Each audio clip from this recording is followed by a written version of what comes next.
Welcome to That's Good Sports. I am Brandon. It is Wake and Blake time here in Denver, Colorado. Perna.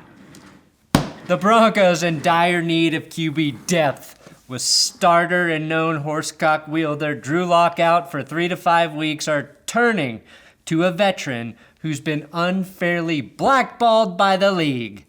That's right, they're coming to terms with former Jaguars quarterback Blake Bortles. Why Wake and Blake? Because the best way to enjoy his on-field performances is to get as high as possible. Or piss first thing in the morning. What's the first thing you do when you wake up in the morning? Usually just piss. Okay. I will take a look at the Bortles signing today, which feels like salt in our open wounds here in Denver. We have zero bragging rights now in the AFC West. The Raiders showed out in their new stadium on Monday Night Football. Vegas and Kansas City are both 2-0. The Chargers are excited about Justin Herbert, even though Anthony Lynn will not commit to him as a starter. And the Broncos are kicking people out of COVID beds to make room for their injured players. I have some takeaways about the Saints and Raiders, including Jonathan Abrams knocking himself out, some Bobby Kraft news, and yes, Blake Bortles, a thorough talking. It's good sports. Working construction, ripping cigs.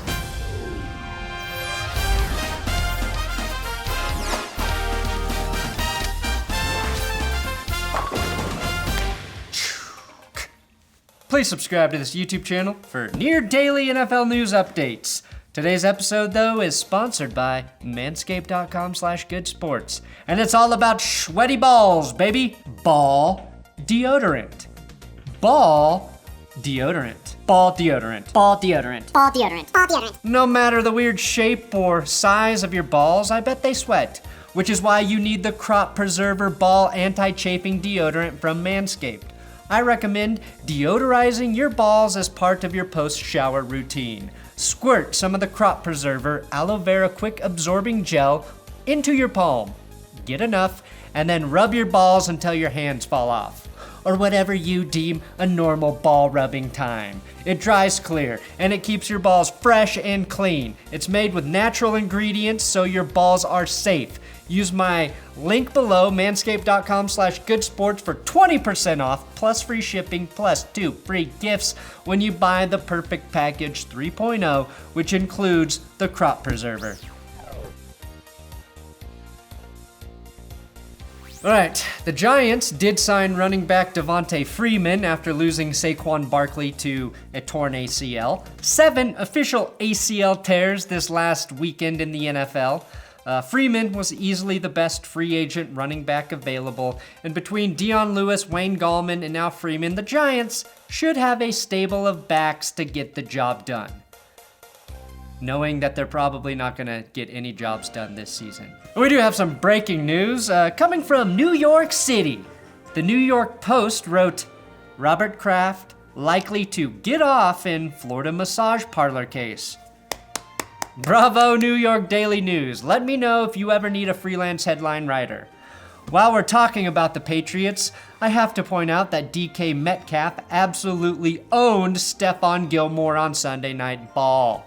He gave up that big touchdown, which DK caught despite the ball being a little underthrown. But overall, when covering Metcalf, Gilmore allowed a 143.8 passer rating per PFF, basically his worst game in about 2 years. And Metcalf is now officially as good as he is jacked.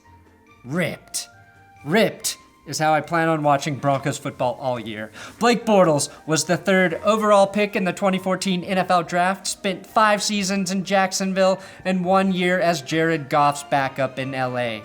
This likely means that Brett Rippon was not ready to join the active roster, for whatever reason, but don't expect Bortles to see much of the field unless something goes wrong with Jeff Driskel, which almost seems like a certainty at the rate in which Broncos players are dropping.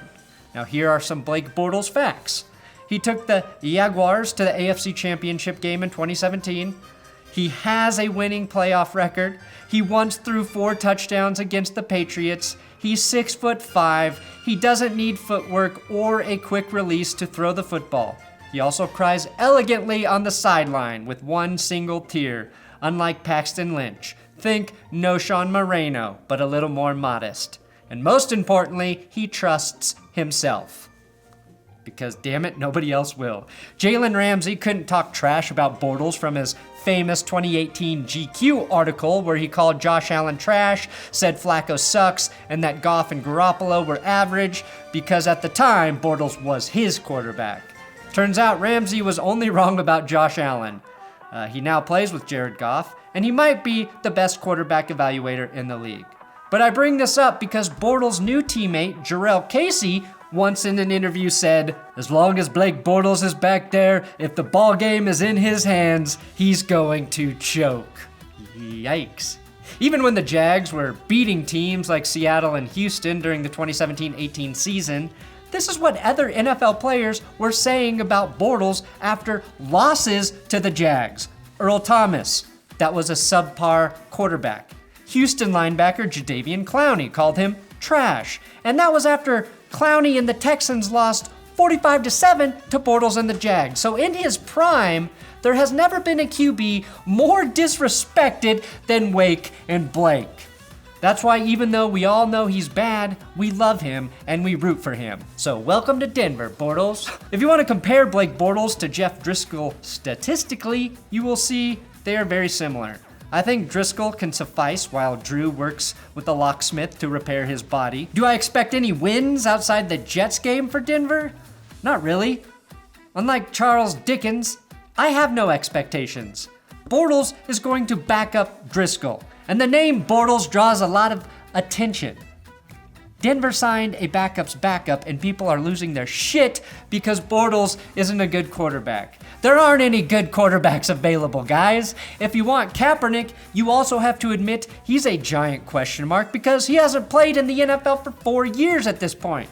Plus, we do not need any QB controversy for when Drew Lock is ready to return.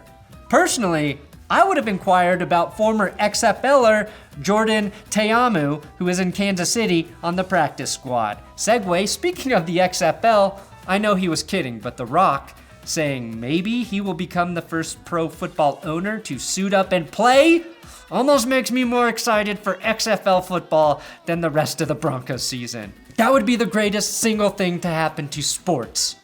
Other than, say, Tom Brady suddenly retiring to announce he is going to become an even more hated politician. Now, the Raiders upset the Saints in the very first game at Allegiant Stadium. Derek Carr, after a rough first quarter, played pretty well. Carr just had to remember that his job as a quarterback is to throw the football, which you can see he clearly forgot here. That's not what they mean when they say a quarterback needs to have a short-term memory, Derek. You gotta remember to throw 7 seconds of your line blocking, of your line holding, and you still take a sack. That's impressive. Here's my big 3 takeaways, though, from Monday Night Football. Like Dave Damashek said on our podcast last week, Drew Brees is starting to play like his age. The Damashek curse is very real, as Drew Lock learned on Sunday. And unfortunately, for Saints fans, Drew Brees is the next guy in his crosshairs.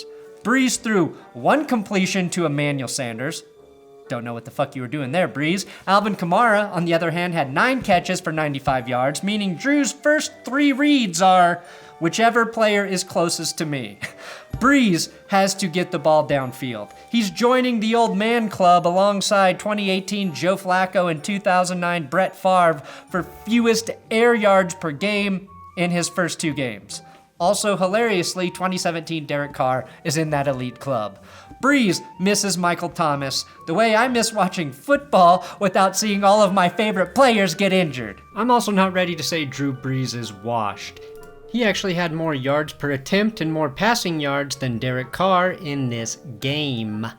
What he did not have was Darren Waller, i.e. his Michael Thomas. So to be more accurate, Drew Brees is simply playing like Derek Carr. Next takeaway, Darren Waller is a terrifying beast of a man. Anyone who can kick a serious drug habit in real life can deal with an aging corner or safety without any issue. Every time Malcolm Jenkins was mentioned, it was in the past tense. Malcolm Jenkins used to be a great coverage player. Remember when Malcolm Jenkins could shut down tight ends? Waller was by far Carr's favorite target, 12 catches for 103 yards and a TD. If Belichick is singing your praises after a primetime game, you have made it.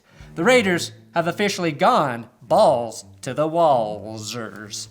The new stadium looks awesome. It's truly a marvel. The only problem is that the TV cart is way too close to the field. Jonathan Abram and his Sam Bradford sleeves crashed into the cart in the first quarter, and he was lying there motionless on the ground. The universal sign for no longer being alive. Fortunately, like Rod Tidwell, Abram bounced straight up in front of the Monday Night Football crowd that was not there and was good to go for the rest of the game. Watching the replay, though, I can confirm Abrams was faking it. Nothing indicates this would knock even a small child, unconscious. Looks like Abram suffered a shoulder injury, which does make sense that he was unconscious. As everyone knows, Jonathan Abram is the only NFL player whose brain is in his shoulder. He should be good to go for next week, though. That's my medical diagnosis. Dr. Perna, signing off. My question now is, does the AFC West boast the most dangerous trio of tight ends in the game? Darren Waller, Noah Fant, and Travis Kelce. Let me know how right I am in the comments. George Kittle is still the best tight end in the league, in my opinion, but he's hurt. The 49ers are so ridiculously depleted by injury following their win over the Jets that they had to bring in an MRI machine to Greenbrier, where they are spending the week. And of course, that van broke down on the way to the 49ers hotel. As Field Yates reported, the machine also broke. Their plane got hit on the runway. Solomon Thomas and Nick Bosa officially tore their ACLs. Dee Ford got in on the action. And the best part of it all, they get to do it again as they return to MetLife Stadium on Sunday to play the Giants. Head coaches Vic Fangio, Kyle Shanahan, and Pete Carroll were all fined $100,000 each by the NFL for not wearing their face masks on Sunday, or not wearing them properly. Probably the most expensive wardrobe malfunction on a football field since Janet Jackson. I think this is way too harsh. Way too harsh. But the NFL is clearly trying to make a strong statement that if you don't wear a mask, you will be paying for the financial losses the NFL is currently suffering with empty stadiums.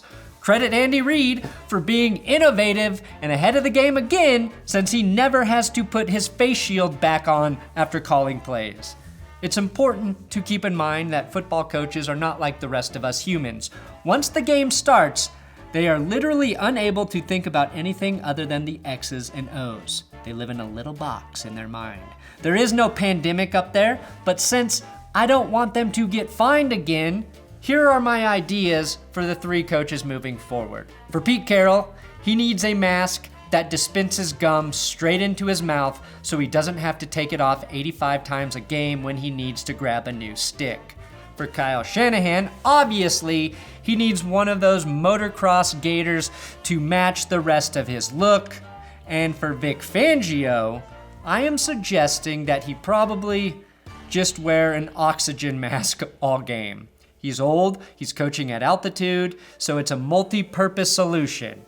It keeps him alive, it saves him money, and ensures no spread of COVID. Even though it's very unlikely since everyone is tested before they are allowed to take the field. Don't know how they're spreading negative COVID. Anyway, thanks for watching another episode of That's Good Sports. Please subscribe here on YouTube. I'm on Instagram, Brandon Perna.